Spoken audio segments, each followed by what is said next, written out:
As the days progress, and since yesterday I think we've managed to close up the gap slightly, but not much. You haven't fallen off anywhere today? Not today, and I'm not intending to. We pick up the front runners again on stage 14.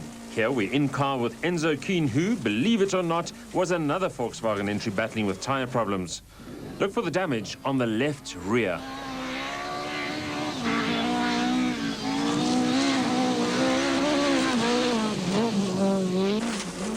Back in car with Kuhn and Aris again. Listen for the damaged tyre slapping against the bodywork.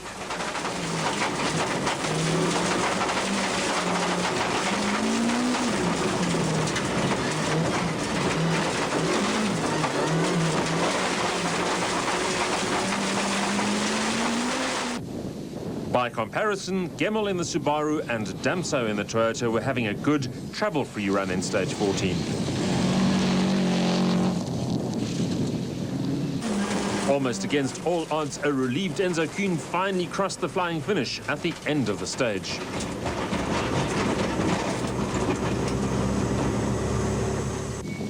Kuhn's misfortune saw Serge Damso speeding into second place, and suddenly overall victory was becoming a prospect again. Meanwhile, Kuhn was finishing the stage. Note that the tyre and most of the rim has disappeared completely. In car now with Johnny Gemmell, the event leader. Could he keep cool and trouble-free while those around him were losing time hand over fist? Gemmell gets only limited support from Subaru, while the likes of Kuhn, Damso and Habich are all well-paid factory drivers with a massive support structure. This makes Johnny's competitiveness all the more noteworthy.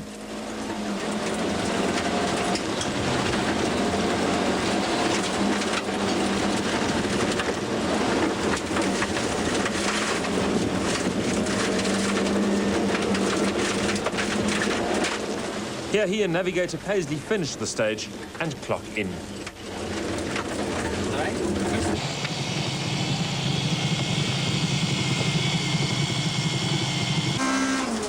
The sensational events on stage 15 were to change the course of this event and make local rallying history.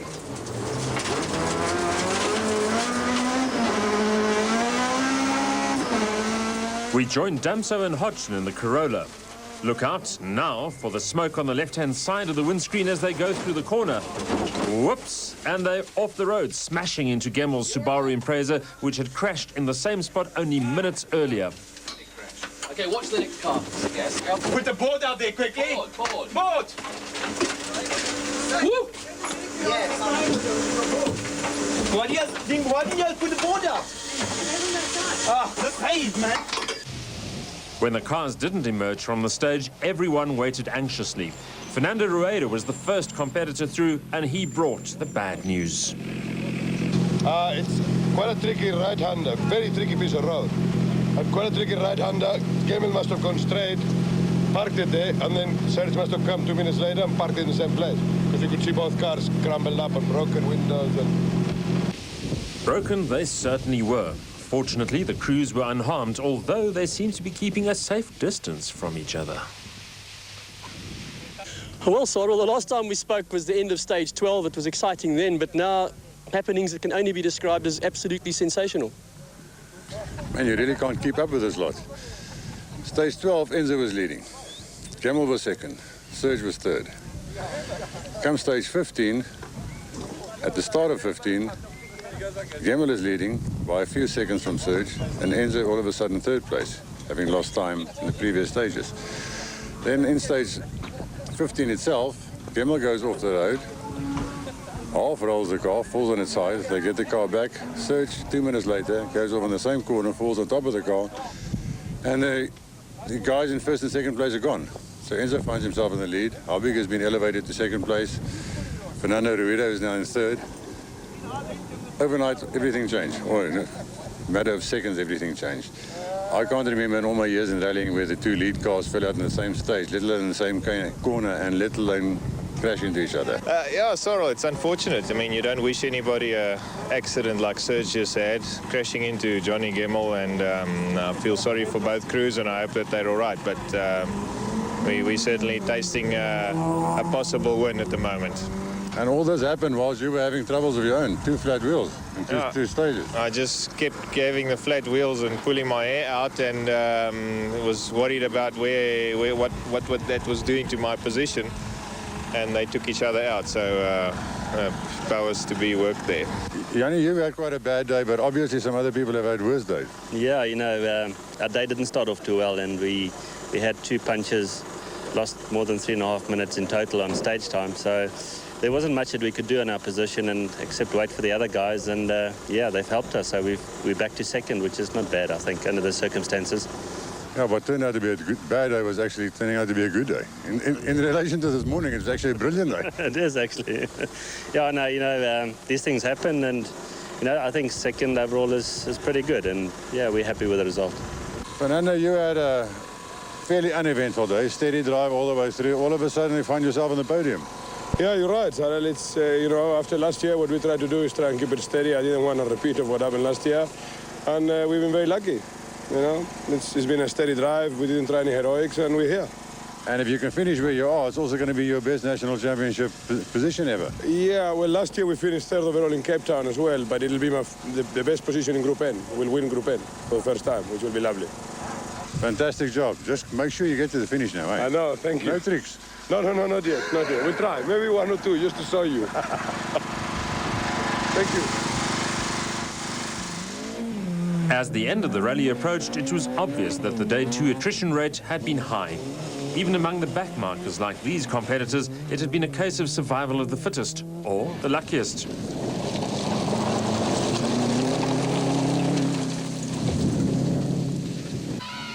For teams like Peter Teague and Donovan Brown and their A6 Polo player, it must have been heartening to find that the locals had stayed to cheer them on too, and not just the front runners.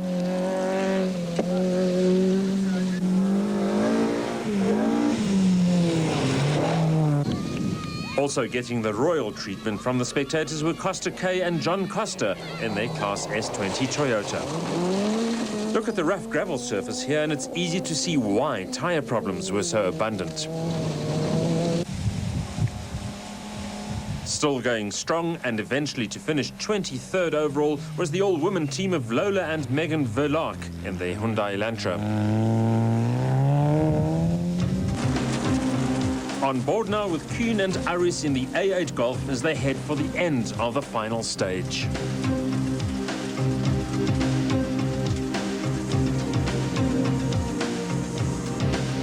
Come on, guys, you can smile now. You've won.